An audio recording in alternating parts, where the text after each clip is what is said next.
The basketball gods have chosen their NBA champion, and it is the Indiana Pacers. That's what it feels like right now.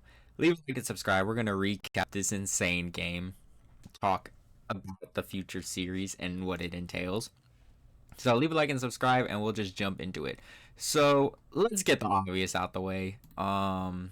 They were down 14 with like 2.5 minutes left, I believe, if I can find. We're here.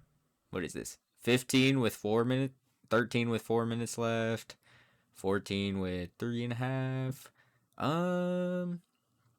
Okay, here. This is probably what I meant. 14 points in just 2 minutes and 50 seconds. Halliburton hits a three. Neesmith hits a three. Siakam only makes one free throw. And Neesmith hits another three. Neesmith hits another three. And all of a sudden, you're only down 5. Neesmith hits another three. Cat only makes one. Neesmith hits one free throw. Neesmith hits 2 free throws. You're down 1. OG Anunoby makes 1 free throw. Halliburton tries to hit a 3. Ends up his foot is on the line. But he ties the game. And one of the most miraculous shots I've ever seen. Probably only challenged by Kawhi's game winner in Game 7 in 2019. That ball was in the air for what felt like an eternity. And Jesus Christ, just look at this Halliburton game. 31 points. Where is it? 11 assists, only 2 turnovers. Plus 15, obviously. Just phenomenal game from him. He always shows up in the clutch, it feels like. And on the Knicks side, you got good games from Cat especially, 35 points. I don't know if you're going to get that production from him again, but you got 35 points out of him. Mikal Bridges was not as good in the second half of this game. Jalen Brunson, he was cooking after the first quarter. It felt like the first quarter was a little rough, but he did have 7 turnovers and 5 fouls. All 5 fouls were dumb fouls by him. And it seemed like they were going to win because when Brunson picked up his 5th foul, he went to the bench. Knicks immediately went on a 10-0 run, seemingly putting this game to bed. I was watching it with my dad, and I was assuming nothing's going to happen. I'm going to turn it off. But, what was it? One of them Neesmith threes went in, and I noticed they were still scoring, so I'm like, okay, maybe there's a chance. I'll keep watching. And apparently there was a very good chance. Now, one of my critiques for the coaching of this game by Carlisle, you sit Halliburton way too much to start the fourth quarter. Like, come on, this is the playoffs. I believe he only would have ended up playing like, let's see, he only would have ended up playing 37 minutes, which for the playoffs where your stars play like 40 minutes, I would have liked you to put him in sooner as soon as OG Anunoby went on his own personal 5-0 run. But this is an absolute heartbreaker for the New York Knicks. It felt like they were the better team up until the last 2 minutes of this game. And what was it? Let me just find. Mitchell Robinson was really good defensively. He only took and made 1 shot, but that's fine. What he was doing on defense was crazy. It really sucks that he's bad at free throw shooting because they can't play him down the stretch.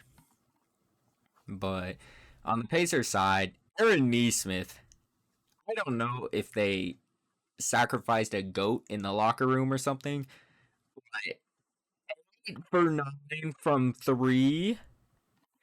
And let me go back and check. I just want to see how many he made in a row.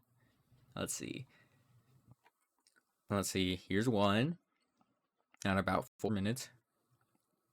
2, 3, 4, 5, 6. I believe, yes, he made 6 3-pointers in the fourth quarter. Did he make any more? I don't think he did. No, he didn't. He made six three-pointers in the fourth quarter. So before that, what was it? He only had three, maybe two made shots. Six threes in a row. Do you understand how insane that is? Aaron Neesmith, 3 points. Siakam had a pretty underwhelming game from what I thought he would do, only 17 points. Miles Turner had a really hot start. I don't think he made another shot the rest of the game after the first quarter. Halliburton played good through the whole thing. Nemhart was huge down the stretch. He had 5 fouls, but he was guarding Brunson pretty good. And people complain about Shea's flopping. Brunson flops. Brunson like actually flops. And but that's fine. You know, get score however you want to score. But it was a little annoying because after some point I was rooting for Indiana because what team comes back from down 14 in just 3 minutes? Insanity. Obi Toppin had big crucial plays. He should have had an and one, which would have iced the game with 18 seconds left, but the ref swallowed their whistle. Um, that whole play, it looked like New York was just they were just there. Like, you know, at the end of games when people are just gonna draw out the shot clock and you're playing fake defense. That's what it felt like New York was playing. And Obi Toppin noticed this, so he went in and just dunked it. He got hit on the arm, it maybe even the head, but definitely the arm, and just it should have been an and one. He had a crazy layup too earlier. He had some big plays when it felt like this team just couldn't score. TJ McConnell, he had some decent minutes. He's been very up and down this postseason, and this game he was very up and down. At the end of the first quarter when he checked in, I was like, get this guy out of here. He can't play. Then the second quarter he started cooking a bit. Let's see. Thomas Bryant, fine, whatever. But 1, 2, 3, 4, 5, 6, 7, 8, 9, 10. This is a 10-man rotation with significant minutes in the third round of the playoffs. This team's pretty deep. And let's see, 1, 2, 3, 4, 5, 6, 7, 8. I'm not counting when DeLon Wright played. That was just 26 seconds and a closing possession. But for the Knicks, could have got better production out of OG, or at least more consistent. He showed up near the end of the fourth. I guess I should acknowledge it that challenge from Rick Carlisle at the end when they called a foul for OG shooting it. That was kind of crazy. It got overturned. I do like that they allowed it to be minimal contact because that's what it is on a loose ball foul, and it's pretty crazy that they actually overturned that call. And I'm happy they did because we don't want. Come on, come on. Anyone but Knicks fans, they wanted that call overturned. Unless you're a Pacers hater. Let's see. What could the Knicks have done better? It felt like at the end of the fourth, they were just trying to kill time. They weren't trying to score anymore.